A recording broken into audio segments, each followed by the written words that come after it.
बताते हैं। ज्योलट भ्रंग करे अपने समा, जैसे भ्रंगी कीड़ा होता है, ज्योलट भ्रंग करे अपने समा, कासुज भिन्न कहे नहीं कोई, और जोन मोरा ने कन भात ने, चंदन के दिन चंदन होई, जो जल धुद्र में जल गंगाए, भूत पवित्र वह जल सोई, सुंदर जात स्वभाव मिटे सवा, साधु की संगत साधु ही हुई।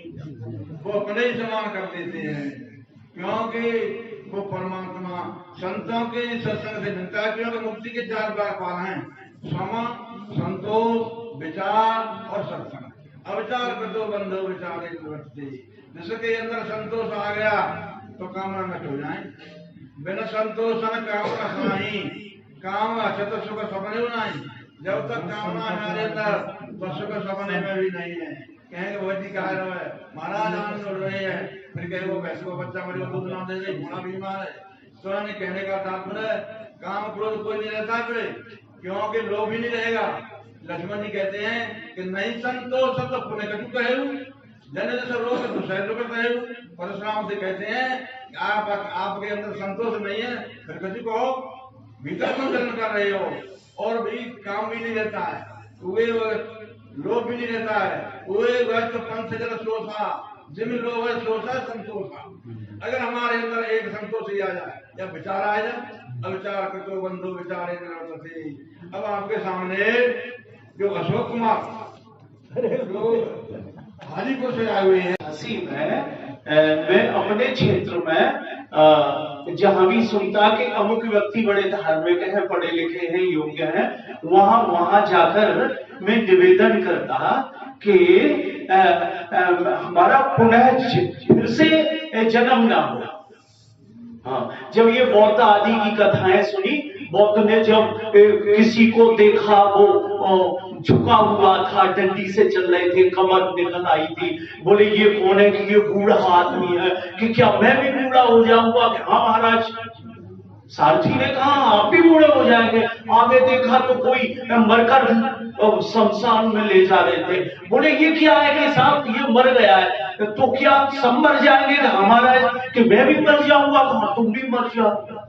आगे देखा तो उस मृतक के परिवारीजन विलाप कर रहे थे, माता बहनें रो रही थी छाती पीट पीट कर, और बंधु बांधव पूरे मोहल्ले में शोक था। उन्होंने कहा यहाँ पर कैसे ये क्यों रो रहे हैं सब? बोले महाराज वही जो अभी अभी शमशान में ले गए हैं, उन्हीं के परिवारीजन रो रहे हैं। बोले मैं भी मर जाऊंगा। कि हाँ तुम भी मर जाओगे? कि हाँ। तो फिर ये सब छूट जाए? कि हाँ। तो फिर सत्य क्या है? कि हमारा ये तो मैं भी नहीं जानता। तो सज्जनों हम तुम रोज ऐसा देखते, हम हमारी बार बार विचार उठता है।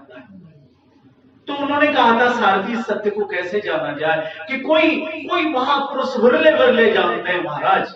तो रात को अपने उस कथा सब सुनी है कि वह बुद्ध अपने सोते हुए बच्चे और पत्नी को छोड़कर सारथी के साथ शहर से बहुत दूर बिना अपने माता पिता को बताए, वो जानते थे कि ये कभी शहर में तो निकलने नहीं देते थे।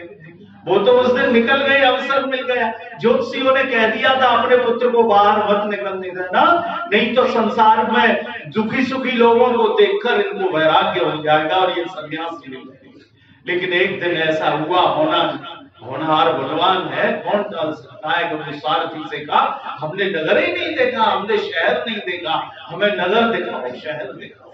पहले पाठशालाएं नहीं थी, घर पर ही व्यवस्था थी, शिक्षक आते घर पर ही शिक्षा दे जाते महिलाओं, उन्हें वैराग्य हो गए।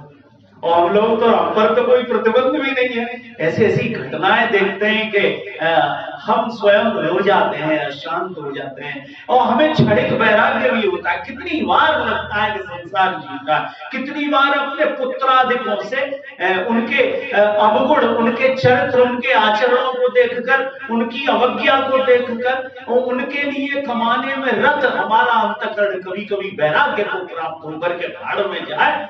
और कुछ नहीं है संसार में, किसके लिए करना, कोई किसी का नहीं है।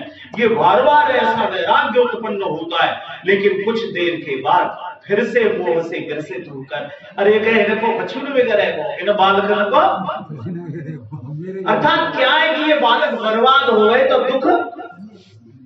माता पिता तो बच्चों की खुशी के लिए जीते हैं, बालक आजकल आश्चर्य करेंगे। मैं अभी गया तो एक बच्चा बीएससी में पढ़ रहा है और माता पिता से दूर रहता है, एजी एग्रीकल्चर से बीएससी करता है। तो वो पिता कह रहे कि दुष्ट मानो आए हट करके जाने 62,000 को मोबाइल है, 1,00,000 हमारी पसंद कर रो फिर जाकी माँ ने मनायो के पास जाए ले ले पास 10-20 वारों तो कोई पसंद। अब वो बच्चे क्या देखते हैं उसमें, उनसे राम का चरित्र पूछो, कृष्ण का चरित्र पूछो, वो जानते नहीं। हाँ, हीरोइनों के नाम पूछ लो, खिलाड़ियों के नाम पूछ लो, बता अब उनका चरित्र कैसे बने। एक कलाकार है रणधीर सिंह, उसने अपना नंगा पोज दिया, नंगा पोज मोबाइलों में आया, अखबारों में आया, टेलीविजन में देखा, नंगा बिल्कुल, उससे उस पर तंज भी खूब कसे और बहुत गालियां मिली। उनके फैंस ने कहा कि ओ नंगा, अगर तेरे पास कुछ पहनने के लिए नहीं है तो एक कक्षा के लिए हमसे पैसे ले ले, ऐसे ऐसे तंज कसे। वो कहता है हम तो एक्टर हैं, हम तो पैसे के लिए कुछ भी कर लेते हैं। और हमारे बच्चे उन एक्टरों के अनुगामी बन रहे हैं। हर समय चुप से देखोगे ना उनको देखते हुए मोबाइलों में, तब तुम्हारी आंखें फट जाएंगी कि ये देखते क्या। तो ये बात हम कहना चाहते हैं, इसकी जिम्मेदारी हम सब की है।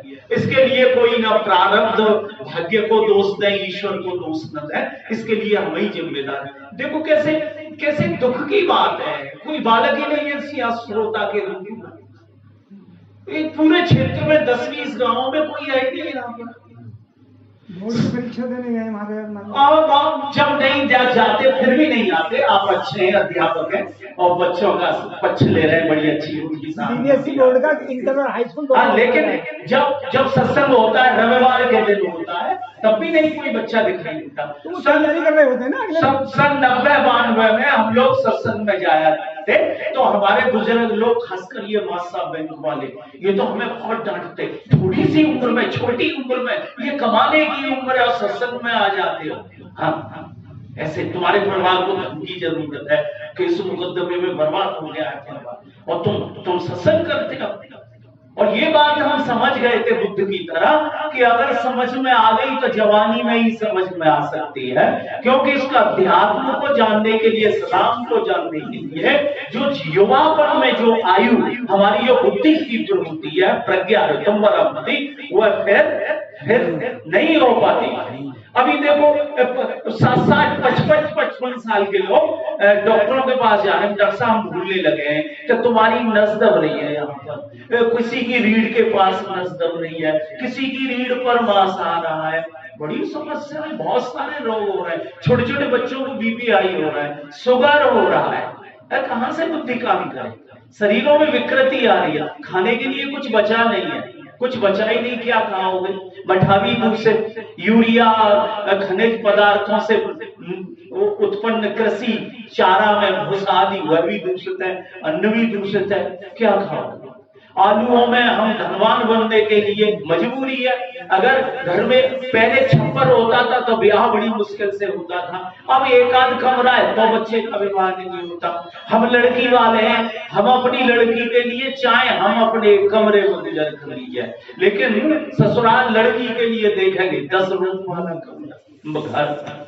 तो ये जो आपस में हमें जो कंपटीशन हुआ है मालदार बनने का, मजबूरी है, हमें ही जिम्मेदार है। कितना भी कहो लड़का सत्संगी है, बड़ा योग्य है, बीड़ी सिगरेट नहीं पीता, साधुओं की शरण में जाता है, रोज गीता भागवत पढ़ता है, जमीन थोड़ी है, घर मकान छोटा ही है, तुम शादी कर दो, कोई नहीं करे। तो लो समय हो गया। तो मैं ये कहना चाहता हूं सज्जनों, ये परमात्मा चापिक तो देह दसमन पुरुष पर है, और आपके जो आनंद का सागर है, जो आनंद है, शांति है, जो परम सुख है, परमानंद है, वह परमात्मा सच्चिद आनंद स्वरूप हुआ, तुम्हारा अपना आपा है, अपना अस्तित्व है। पाया कहे सो बावर, खोए कहे सो क्रूर, खोया पाया है नहीं, वो है भर गुण, तो उसे संतों की कृपा से इस सत्संग सम्मेलन का, इस सत्संग आयोजन का इन 4 दिनों में एक दिन बीत चुका है, अभी 4 दिन शेष है और आज आप उपस्थित हैं बड़े भाग्य से। इसका लाभ लीजिए और उसे जानकर, उस परमात्मा को सत्संग करके जानकर अपने जीवन का जो है लाभ ले लीजिए, कल्याण कर लीजिए। इतना कहता क्षमा करो। बोल सदगुरुदेव भगवान की जय।